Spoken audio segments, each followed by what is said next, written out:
1. Saitama.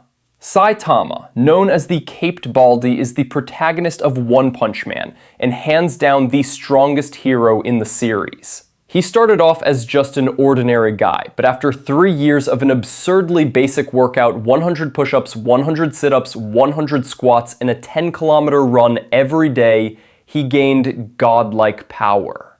The price? All his hair. Now bald, emotionless in battle, and unstoppable, Saitama defeats any opponent with a single punch, no matter how huge, terrifying, or overpowered they are. He's not just strong, he's absurdly fast, practically invulnerable, and has stamina that seems infinite. He once got punched to the moon and casually jumped back to Earth in seconds. But here's the catch. Being this strong is boring.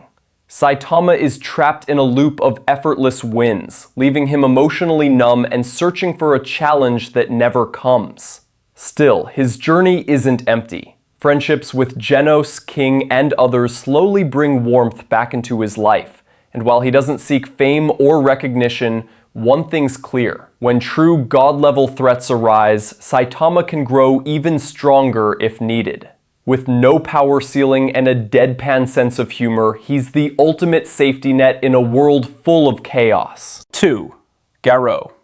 Garou, the hero hunter, is one of One Punch Man's most complex and memorable villains. His descent into villainy began with childhood pain, neglected by his parents, and bullied by his peers. In childhood games of heroes versus monsters, Garou was always forced to play the monster, receiving beatings as the others played out their hero fantasies.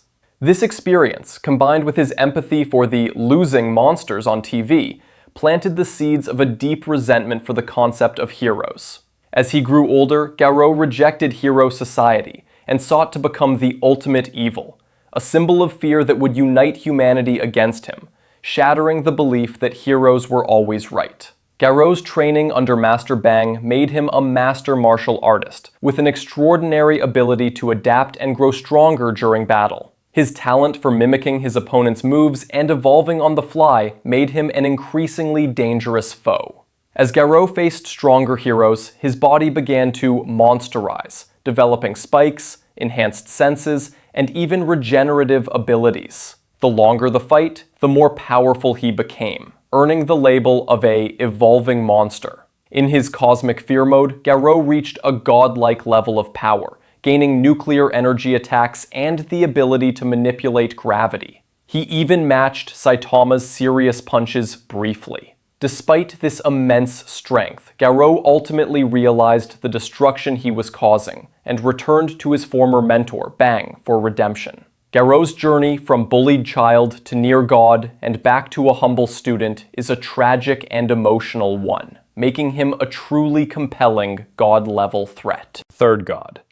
God is the most enigmatic and terrifying entity in the One Punch Man universe, a true cosmic-level threat hiding in the shadows. Its name isn't metaphorical. It's literally referred to as God, and its influence is felt long before it ever shows its face. No one knows where God came from, what it truly wants, or what it even looks like. But what we do know is this. God grants unimaginable power to chosen individuals in exchange for loyalty, destruction, or something far worse. God communicates through eerie visions and strange black God cubes scattered across the world. If someone touches a cube and accepts the deal, they're instantly transformed. A regular guy became the devastating homeless emperor, able to wipe out heroes with cosmic orbs.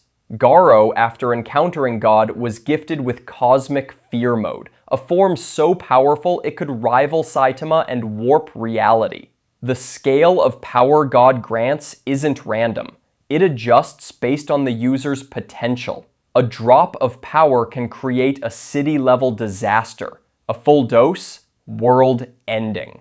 Ancient murals hint that God may require sacrifices or conditions to fully return. For now, it seems trapped in an extra-dimensional realm, or possibly the moon, but its reach still shapes the world. Refuse God's offer? Fail to deliver? You get salted, literally disintegrated on the spot. It watches Earth's strongest closely, especially Saitama, as if waiting for the perfect moment. Make no mistake, God isn't just a villain. It's the final boss of the One Punch Man universe. Still waiting, still watching, still pulling strings. 4. Blast. Blast.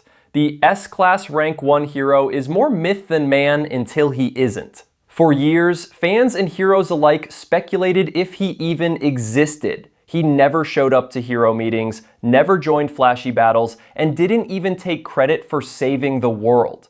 But behind that silence, Blast was busy fighting a war the rest of humanity couldn't even comprehend. Unlike fame-chasing heroes, Blast dedicated his life to protecting Earth from God, the cosmic force pulling strings behind the curtain. He was the first known human to come face-to-face with God during a brutal clash with Elder Centipede. God offered him unimaginable power. Blast said, nah. He refused the offer because he understood accepting it would mean becoming a pawn in something far darker. Since then, he spent decades secretly gathering allies, collecting God cubes, and sealing off dimensional gateways before Earth even knew they were in danger. When Blast finally enters the main storyline, we get to see what an elite cosmic tier hero actually looks like. He doesn't just punch hard, he bends space-time itself. He opens hyperspace gates to teleport across battlefields, redirects nuclear attacks, and traps enemies in other dimensions, like he's playing 4D chess. He kept up with Flashy Flash and stood his ground against Cosmic Garou's radiation blasts. His gravity knuckle hits with the force of a collapsing star. And in Chapter 164, he launched a dimension cannon through multiple portals just to buy Earth a few extra seconds of survival. Blast doesn't want fame. He wants humanity to stay alive. He's not just a hero, he's our cosmic firewall. 5. Lord Boros. Lord Boros wasn't just some space invader. He was a galactic warlord with power so absurd, it made Saitama raise an eyebrow. Almost. Leader of the dark matter thieves and wielder of cosmic energy, Boros traveled the universe for one reason: to find someone who could survive a fight with him. Thanks to a prophecy, he came to Earth thinking he'd finally meet his match. And he kinda did, just not how he expected. At first glance, Boros looked like a typical alien boss, but the moment Saitama knocked off his arm and Boros regenerated like it was nothing, it became clear he was built different. His sealed armor, that wasn't for protection, it was to suppress his true power. Once broken, Boros transformed into meteoric burst mode, a blazing energy-charged demon with speed and strength so intense he literally kicked Saitama to the moon. No one had ever pulled that off, and when Saitama casually jumped back like it was a morning jog, you knew things were getting wild. Then came the collapsing star roaring cannon, an earth-shattering beam strong enough to scorch the planet. Saitama had to use a serious punch just to cancel it out. Even after that, Boros didn't give up. Mortally wounded and utterly outclassed, he died the only way a warrior could, with honor, admitting that Saitama had barely tried. He wasn't a villain out for conquest. Boros was a lonely, god-tier powerhouse looking for purpose. And for one glorious moon-kicking moment, he found it. 6. Evil Natural Water. Evil Natural Water might sound like the name of a fancy bottled drink, but don't be fooled. This thing is liquid death with a mean streak. Created, accidentally, by Psychos during a psychic experiment gone wrong, it started as just a floating blob of angry water. No face, no voice, just pure murderous instinct. Think of it like nature's version of a serial killer, only wetter. What makes it terrifying isn't just its high-pressure water jets, which, by the way, can Swiss cheese pro heroes in milliseconds. It's the fact that it grows stronger with every drop it touches. Water is everywhere, and Evil Natural Water drinks it all up like it's prepping for a boss fight. Physical attacks? Useless. You can't punch a puddle. Fire? Steam. Ice? Temporary. It even adapted to freezing by absorbing a sludge monster to give itself anti-freeze traits. Yep, it learns. And then came its final form, evil ocean water. After escaping into the sea, it merged with the ocean itself. Let that sink in. It became the sea. Picture tsunamis with a vendetta. This thing could have swallowed cities, continents, maybe even the whole planet. It was on the brink of full-blown Armageddon.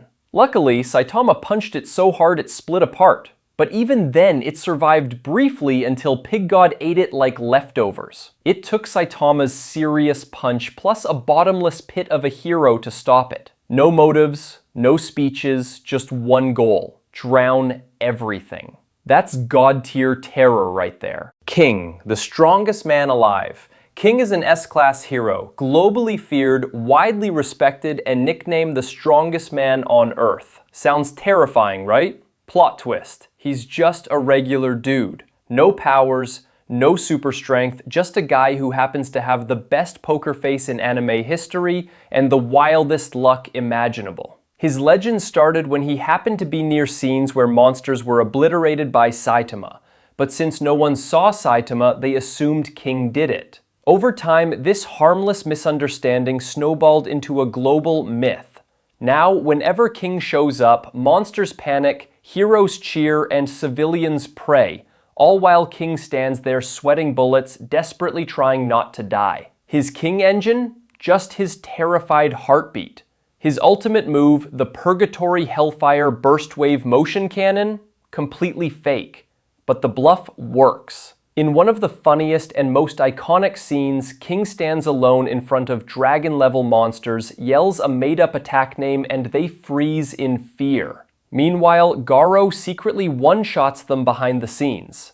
Result? Everyone thinks King just vaporized multiple dragons without lifting a finger. What makes King truly scary? Reputation. His very presence deters threats. Monsters retreat, people feel safe. In the meta way, his legend is more powerful than actual strength. He's living proof that in a world of gods and monsters, belief itself can shape reality. And that, my friends, earns him a spot on this god-tier list, fear by illusion, hero by accident.